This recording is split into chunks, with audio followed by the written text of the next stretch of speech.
நேற்றே office video போடணும்னு நினச்சேன். நேற்று ஆஃபீஸ் வீடியோ போடல. நேற்று கொஞ்சம் பெர்மிஷன் சொல்லிவிட்டு லேட்டாக தான் ஆஃபீஸ் போயிருந்தேன். நேற்று சாம்பார் சாதம் கொடுத்துருந்தாங்க, செம்ம டேஸ்ட்டாக இருந்தது. அப்புறம் இன்றைக்கி மார்னிங் சண்டே வந்து எப்பயும் போல் லேட்டாக எழுந்து தலைவர் கையால் போட்டு கொடுத்த காஃபியை குடிச்சிட்டு ஏதாச்சும் வாங்கிட்டு வரலாம் அப்படின்னு சொல்லிட்டு கிளம்பிட்டேன். என்ன வாங்கணும் அப்படின்ற கன்ஃபியூஷன்லேயே இருந்ததுனால நானுமே கூட கிளம்பிட்டேன். இதுதான் வாங்கணும் அப்படின்னு முடிவு பண்ணிவிட்டு சொல்லிட்டேன்னா தலைவர் வாங்கிட்டு வந்துடுவார். அப்படி முடிவு பண்ணாத நாட்களில் நானுமே போயிடுவேன். பார்த்து செலக்ட் பண்ணலாம் அப்படின்னு சொல்லிட்டு போய் பார்த்தா மட்டன் கடையில் ப்ரீ புக்கிங்கில் நின்றுட்டு இருந்தாங்க. ஆடு அப்போ தான் இது பண்ணிகிட்டு இருந்தாங்க. சரி வேலையாவது போய் கொஞ்சம் சிக்கன் வாங்கிட்டு வந்துடலாம் அப்படின்னு சொல்லிட்டு போனால் வானூரை பார்த்தோன்னே செம ஷாக்கு. நம்ம கடையெல்லாம் தாண்டி போகும்போது என்னடா பண்ணி வச்சுருக்கீங்க வானூரா இது அப்படின்னு. அப்படியே 2 பக்கமும் அடர்ந்த மரமாக இருக்கும். என்னோடய முன்னாடி வீடியோலாம் நீங்கள் பார்த்துருப்பீங்கன்னு நினைக்கிறேன். அப்படியே அடர்ந்து நல்லா புஃப்னு பார்க்குறதுக்கே நல்லாயிருக்கும். இப்போ பார்த்தா மரங்களையே காணோம். ரோடை விரிவுபடுத்துகிறேன் அகலப்படுத்துகிறேன் அப்படின்னு சொல்லிட்டு இருக்கிற மரங்களை எல்லாம் வெட்டிட்டாங்க. இவங்களுக்கு வெட்டுறதுக்கு மேக்ஸிமம் ஒரு 4-5 நாள் தான் ஆகியிருக்கும். பட் அந்த அளவுக்கு மரம் இவங்க வளர்க்கணுன்னா இதுக்கப்புறம் எத்தனை வருஷம் ஆகும்னு தெரியல. இருந்தது எல்லாமே புளிய மரம், எல்லாமே பயன்படுற மரம். இதுக்கப்புறம் இவங்க சைடில் வந்து புளிய மரம் நடுவாங்களா, வளருமா, இதுக்கப்புறம் புளிக்கு என்ன பண்ணுவோம் அப்படின்னு நிறைய கேள்வி எனக்குள்ளே தோணிருக்கு. மரத்தெல்லாம் வெட்டிட்டு ரோடை நல்லா அனாதையாக ஆக்கி வச்சுருக்குறாங்க. அப்புறம் சிக்கன் பண்ணையில் போயிட்டு கொஞ்சம் சிக்கன் வாங்கிட்டு அங்கே வானூர்லேயே ரெகுலராக போகல முன்னாடியெல்லாம் அந்த கடையில் போய்ட்டு கொஞ்சம் தேவையான ஜாமான்லாம் வாங்கிட்டு வந்துட்டோம். அப்புறம் மட்டன் கடையில் பார்த்தாலும் மறுபடியும் கூட்டம் தான் இருந்துச்சு. வேலைக்கு ஆகாதுன்னு தலைக்கறி மட்டும் ஒன்று வாங்கிட்டு நுரையீரல் கொஞ்சம் வாங்கிட்டு அப்படியே வந்துட்டோம்.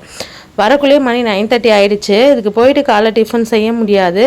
அதனால் கூழ் வாங்கிட்டு போயிட்டா ஆளுக்கு கொஞ்சம் குடிச்சிட்டோன்னா மதியம் சமைச்சு சாப்பிட்டுக்கலாம் அப்படின்னு சொல்லிட்டு கூழ் பாக்கெட் ஒரு 3 பாக்கெட் வாங்கிட்டு வந்திருந்தோம். ஒரு பாக்கெட் 30 ரூபா அப்படின்னு சொல்லியிருந்தாங்க. ஒரு ஆளுக்கு தாராளமாக குடித்தா பசி அடங்கிடும். அதனால் 3 பேர் ஷேர் பண்ணி சாப்பிட்லாம் அப்படின்னு சொல்லிட்டு 3 பாக்கெட் கூழ் வாங்கிட்டு வந்து இன்றைக்கி மார்னிங் பிரேக்ஃபாஸ்ட்டு அதை தான் ஓட்டினோம்.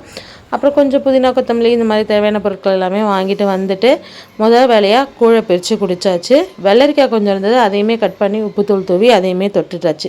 அப்புறம் பொறுமையாக நிதானமாக எல்லா வேலையும் முடிச்சுட்டு, அதாவது காய்கறி கட் பண்ணுறது, சின்ன வெங்காயம் உரிக்கிறது இதெல்லாம் செஞ்சுட்டு சமைக்கிற வேலையும் ஆரம்பித்தாச்சு. தலைக்கறி குழம்பு வந்து உருளைக்கிழங்கு போட்டு வச்சுருந்தேன். நுரையீரலும் அது கூடயே கட் பண்ணி போட்டு வச்சுட்டேன். சூப்பராக இருக்கும், எனக்கு ரொம்ப பிடிக்கும். ஆனால் எங்கள் வீட்டில் யாருக்குமே பிடிக்க மாட்டேங்குது, என்னன்னு தெரியல. அப்புறம் ஒரு பக்கம் குக்கரில் வந்து பிரியாணிக்கு வச்சுட்டேன். இவங்களுக்கு வந்து இந்த சண்டே பிரியாணி இல்லைன்னா போகவே மாட்டேங்குது. எனக்கு என்னமோ அது பிடிக்கவே மாட்டேங்குது. அதுக்காகவே எனக்காகவே கொஞ்சம் தலைக்கறி எடுத்துகிட்டு வந்து குழம்பு இன்றைக்கி வச்சுருந்தேன். பிரியாணி இன்றைக்கி நல்லா தான் வந்திருந்தது. நான் மார்னிங்கே சொல்லியிருந்தேன்ல கொஞ்சம் புதுசாக ட்ரை பண்ணியிருந்தேன்னு சொல்லிவிட்டு. அந்த டேஸ்ட் வந்து வீட்டில் எல்லாருக்குமே பிடிச்சிருச்சு. எல்லாருமே நல்லாயிருக்கு அப்படின்னு சொல்லி சாப்பிட்டாங்க. காரம் ரொம்ப மைல்டாக தான் போடுவோம் பசங்க சாப்பிட்ணுன்றதுக்காக. பசங்களுமே விரும்பி சாப்பிட்டாங்க. சின்னவர் தான் வந்து இலையை சும்மா இப்படி போடக்கூடாது, அது இதுக்கு மேலே தட்டினா தான்ப்பா அது நல்லாயிருக்கும் அப்படின்னு சொல்லி அவங்க அப்பாவுக்கு கிளாஸ் எடுத்தா.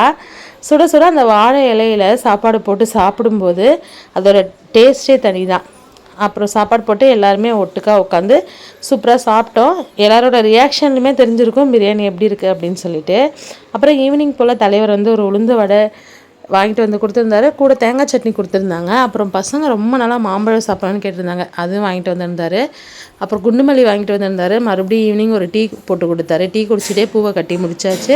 நைட்டுக்கு தோசையும் அவரே ஊற்றி கொடுத்துட்டாரு. அதுக்கு குழம்பு வச்சு தொட்டு இந்த நாள் இனிய நாளாக எனக்கு முடிஞ்சுது. இவ்வளோதான் ஃப்ரெண்ட்ஸ் இந்த சண்டேக்கு நடந்த ஹாப்பனிங்ஸ். என்னோடய லைஃப் ஸ்டைல் உங்களுக்கு பிடிச்சிருக்குன்னா சப்ஸ்கிரைப் பண்ணி சப்போர்ட் பண்ணுங்கள். வீடியோ பிடிச்சிருந்தா லைக் பண்ணுங்கள். Thank you friends.